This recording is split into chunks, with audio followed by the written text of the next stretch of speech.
दीदी, हमारे जाने के बाद हमारे बेटे का फोन आया था क्या? कमला ने उत्सुकता से पूछा। नहीं कमला, कोई फोन नहीं आया, पूनम ने कहा। लेकिन आज तो जरूर फोन करेगा हमारा बेटा, उसका जन्मदिन जो है, माँ का आशीर्वाद लेने जरूर फोन करेगा। वो क्या है ना, बड़े शहर के बड़े मॉल में काम करता है हमारा बेटा।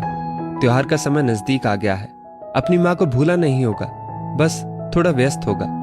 हमारे पास तो कोई फोन नहीं है, हमने आपका ही नंबर दिया था उसे, कमला ने अपने बेटे की गलती छुपाते हुए कहा। कमला का बेटा मंगल 2 साल पहले मुंबई जैसे बड़े शहर में काम की तलाश में गया था। शुरू शुरू में उसके फोन आते थे, फिर वो भी बंद हो गए। कमला पिछले 15 सालों से पूनम के घर काम कर रही है। नौकर मालिक से बढ़कर उनका रिश्ता है। कमला के पति की मृत्यु काफी समय पहले हो चुकी थी, बस बेटा ही उसके जीने का सहारा था। पूनम ने कमला के त्याग को करीब से देखा था। अपनी बुजुर्ग सास और छोटे बच्चे की देखभाल करने में कमला ने अपनी एक एक पाई लगा दी थी। कमला ने अपना मन मारकर अपने बेटे की सब ख्वाहिशें पूरी की। उसको पढ़ाया लिखाया, खुद ना अच्छा खाया ना अच्छा पहना। उसके घर की छत को मरम्मत की जरूरत थी। बारिश का पानी जगह जगह से टपकता था, जिससे कमला को बहुत परेशानी होती थी। उसकी एक आंख की रोशनी भी कम होती जा रही थी। वो तो कभी अपने बेटे को अपने से दूर नहीं करना चाहती थी, पर बेटे ने कहा वो मुंबई जाकर पैसे कमाकर तुरंत घर की मरम्मत और इलाज करवा देगा। यही आस दिलाकर तो उसका बेटा शहर गया था। काफी महीनों से बेटे का फोन ना आने पर कमला ने कहा, दीदी जी, आप ही मेरे बेटे को फोन लगा दो, बहुत मन कर रहा है बात करने का। पूनम ने फोन लगा दिया। सामने से किसी पुरुष की आवाज सुनाई दी। हेलो मंगल, मैं वर्मा आंटी, मेरे यहाँ तुम्हारी माँ काम करती है, वो तुमसे बात करना चाहती है।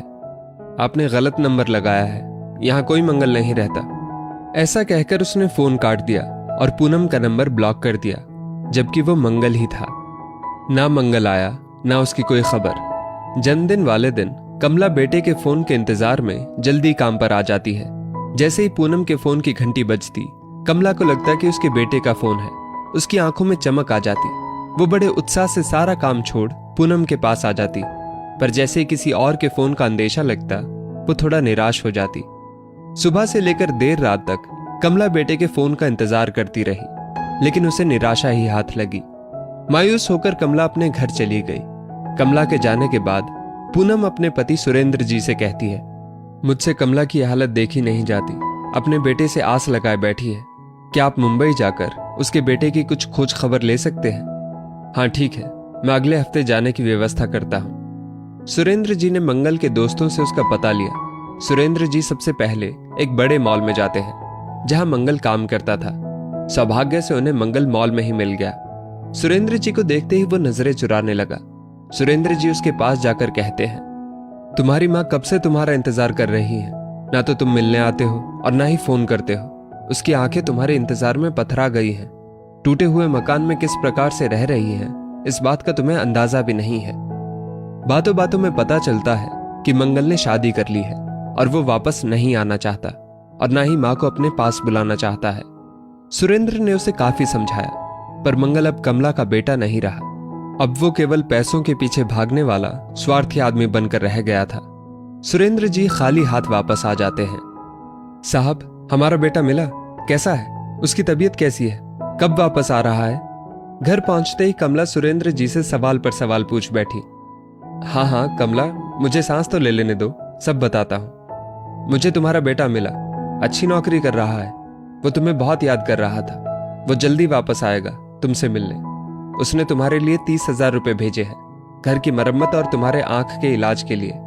सुरेंद्र जी ने कमला को पैसे देते हुए कहा, क्योंकि वो एक माँ का विश्वास नहीं टूटने देना चाहते थे। कमला की आंखों से आंसू छलक आए। वो पैसे लेते हुए कहती है, हम जानते थे साहब, हमारा बेटा हमें भूल नहीं सकता। हमारे लिए ही तो वो शहर में इतनी मेहनत कर रहा है। कमला इस बात से पूरी तरह अनजान थी कि ये पैसे उसके बेटे ने नहीं, बल्कि सुरेंद्र जी ने अपनी तरफ से दिए हैं, ताकि एक माँ अपने बेटे के इंतजार में खुशी खुशी दिन काट सके। पूनम को अपने पति सुरेंद्र जी पर बहुत गर्व महसूस हो रहा था कि आज उन्होंने एक माँ का विश्वास टूटने से बचा लिया। दोस्तों, इस स्टोरी को लेकर आपकी क्या राय है, नीचे कमेंट करके जरूर बताइएगा। और ऐसी ही और भी बेहतरीन वीडियोस के लिए हमारा पेज जरूर फॉलो करें। धन्यवाद।